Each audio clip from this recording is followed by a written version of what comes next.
All right, people, welcome to another episode of Natty News Daily. You're going to see some different faces. I haven't been able to do one of these in a while, just with a lot of stuff going on with coaching, with COVID life.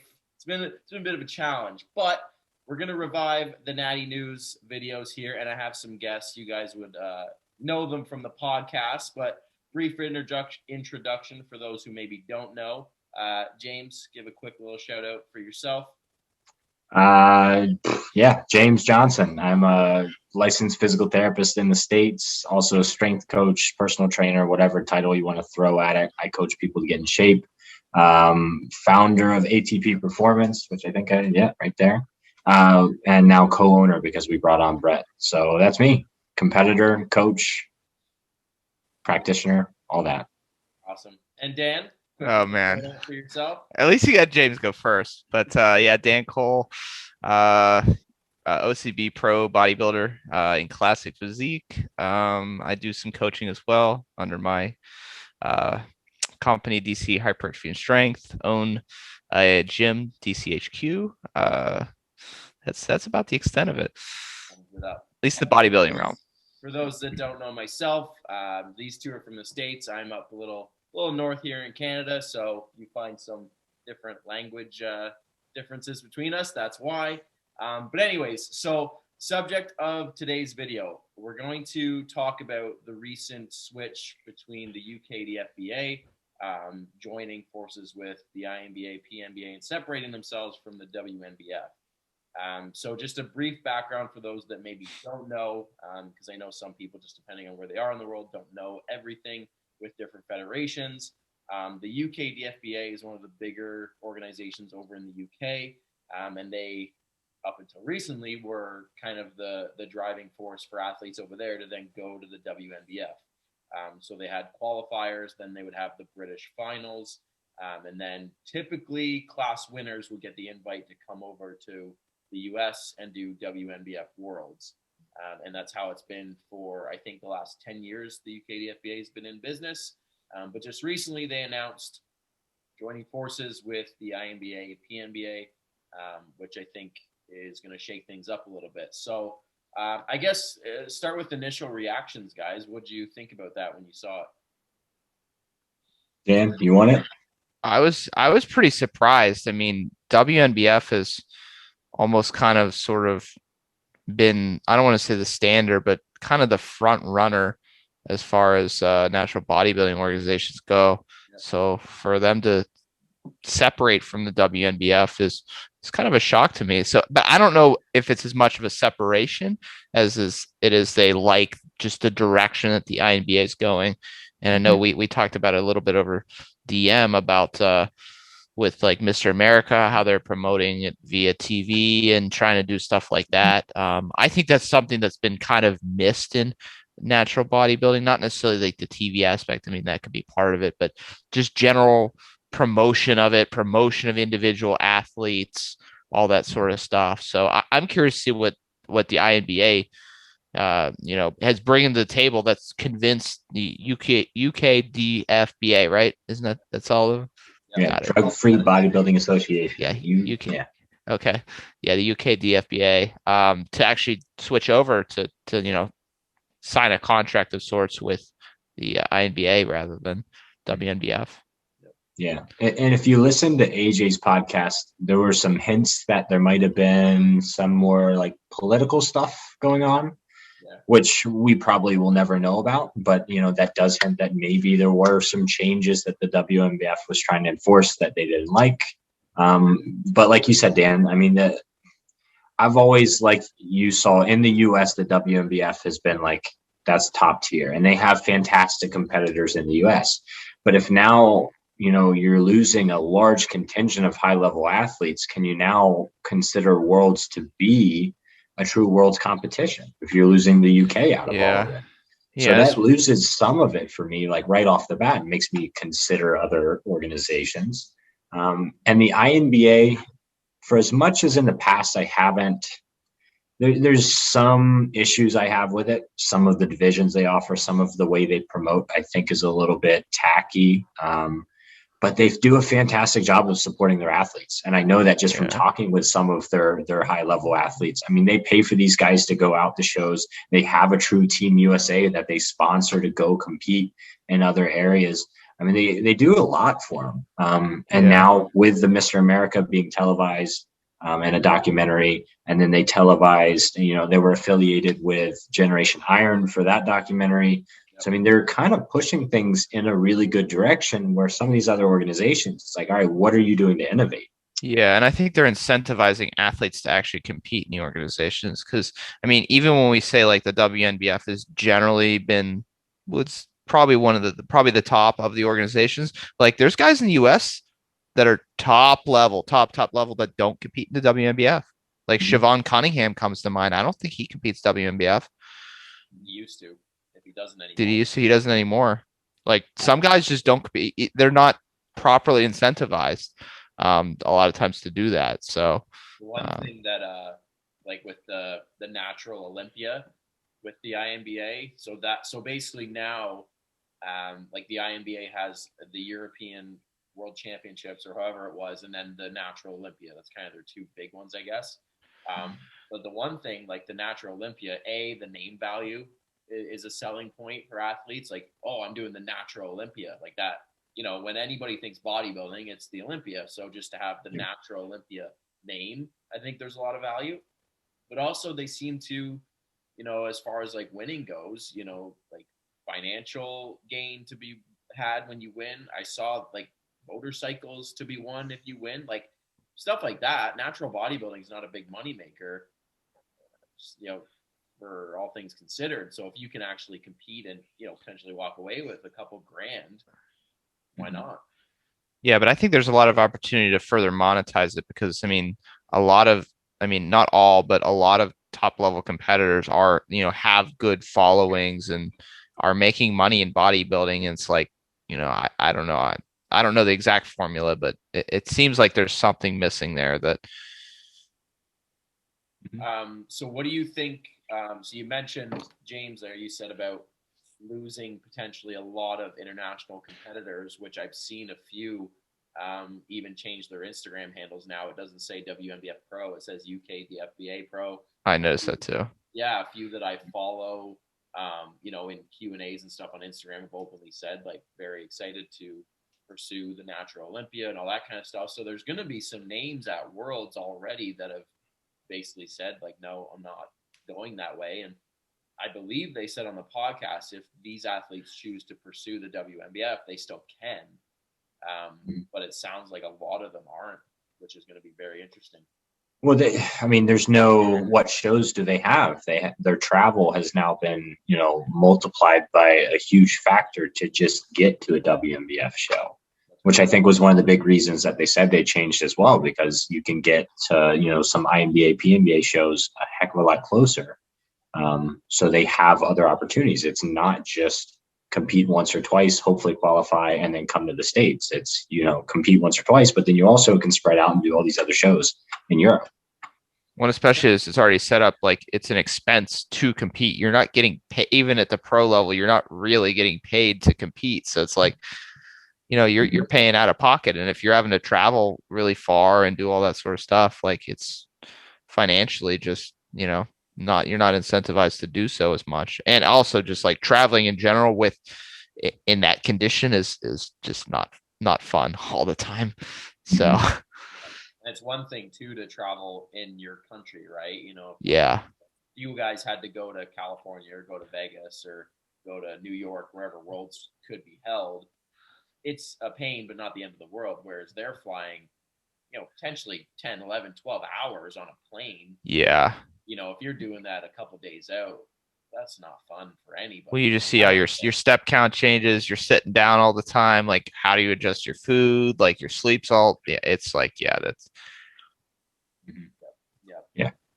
What do you think about the classic physique division in the INBA and the UKDFBA saying they're not going to adopt that right off the bat, anyways, and not right now? I think we've discussed this before, and this is always, I feel like my opinion changes every time we discuss it. The more, I think this, in my opinion, comes down to what we talked about the other day, where competitions getting watered down because there's so many organizations and so many shows.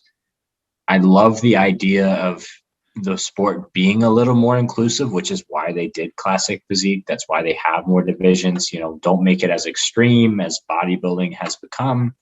But at the same time, if you start offering too many things, you now have more divisions, you have more organizations, you have more shows.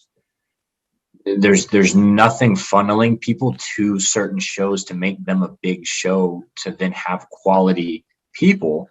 So I think in some right, classic physique continued to water down the sport, because I've seen some really, really talented athletes that would be killer middleweight bodybuilders, and they're in classic because they just like the look, they like the posing, they don't want to wear the trunks, they don't want to take it to the extreme, whatever reason it is. But it's like you take that guy and you move him into the bodybuilding class and he's a legend. But you've got, I especially see it in the OCB, and Dan, you probably can, attest to this or give some commentary. The OCB's classic physique lineups are stacked right now, but then you'll have like 1 or 2 bodybuilding competitors in some shows where you have 8 or 9 classic physique guys. And these aren't, they could be bodybuilders very easily. Yeah, you definitely have guys that can cross over. Yeah, that's been one of the big points, right? Is in the natural stream anyways, you look at in the open, you look at Bumstead and you look at Phil Heath. Very two different looks. Whereas like you said, James, like you have these group of classic guys that could easily switch trunks and, really what's different? The name of the division, right? Because you're very rarely going to see, there's a few names. Like I think if you look at Doug Miller, you could argue he probably wouldn't fit classic physique, but he's a very much exception, right? I mean, he's massive. But look at the average natural bodybuilder that's anywhere from 165 to 185 pounds. Like the idea of going from classic to bodybuilding, it's interchangeable.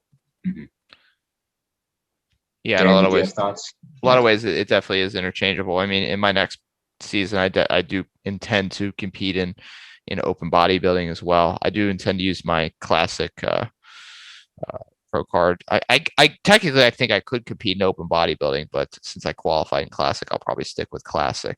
And in the OCB, I think there's a little bit more of a distinction, I would say. And we talked about it last time. Like a lot of times, like open bodybuilding becomes a who has the most glute lines competition rather than a bodybuilding show. So not to throw shade, but there's kind of a little bit of a distinction in the OCB at least. But yeah, for the most part, like if you're a good open bodybuilder, you could be a good classic bodybuilder, and vice versa, probably, most likely. Like there's some subtle differences, but do those small differences warrant actually breaking it up or not? It's a very good question. Now, I would say in an ideal world, you would have both or all the divisions. But in that same ideal world, you probably don't have as many shows. You probably don't have as many organizations.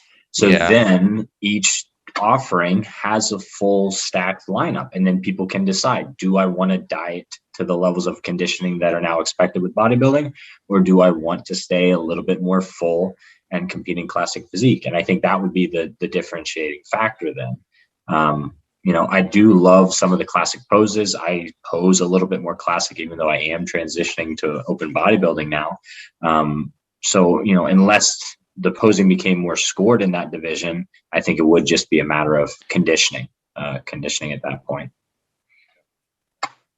All right, to close this out, I want to know if this changes any of your thoughts competitive wise. So, James, obviously you have some plans right now. Me and Dan looking at next year. I guess we'll start with you, Dan. Does that change anything for you as far as potential show lineups? Potentially. Yeah, I mean, for me, like my main sort of quote unquote priority is using my pro card and competing in pro shows. So that's with the OCB right now. But I mean, that definitely could change the math a little bit. I'm curious to see how this next year shakes up and, see if, maybe the WNBF slides a little bit, and maybe I don't want to go for a WNBF card too. Maybe I go for an INBA card instead. I still have, I'm curious to see how it shakes out. I haven't laid out my contest season for next year, but focus is more on the OCB since I'm pro qualified. So that's going to be a difficult lineup for me. So I'm going to be ready for those for sure. But I am chasing other pro cards. So James, what about yourself? Does this change anything for you in the near future? Near future, no, just because the way I was setting things up already. Long term, probably. It depends. So I'll do a little bit of a teaser here then. I was already intentionally going to compete in OCB, INBA, and INBF this year. OCB mainly because that's where all my competitions have been thus far. I like the promoters that I've met. I do like the organization as a whole. My qualm with them is how much am I going to use that pro card, because their pro offerings are somewhat limited. The number of shows they really like, they've got the Yorton, but other than that, it's kind of one show's interchangeable with the next, in my opinion. And that's, again, just my opinion. I wanted to compete with the INBA. Brandon Leary has been trying to get me to compete with them for years. So I've been chatting with him. He's a classic physique natural Olympia, has been for, I think, 3 years now. So I've been chatting with him about potentially doing his show. I won't say yes or no if that's the one I'm doing this year, but I will be doing an INBA show because, natural Olympia, that's big. Even if I don't know as many of the athletes there as I do the WNBF, I think that title is something to strive for any natural athlete. And then the WNBF, it now becomes the question. I still want the pro card because I think there's a lot of tradition and heritage there. Brett coming up through the WNBF and being, kind of a role model to me. I want to do what he's done to some regards. And I think in the US, it still holds a lot of clout, the WNBF pro card versus other ones.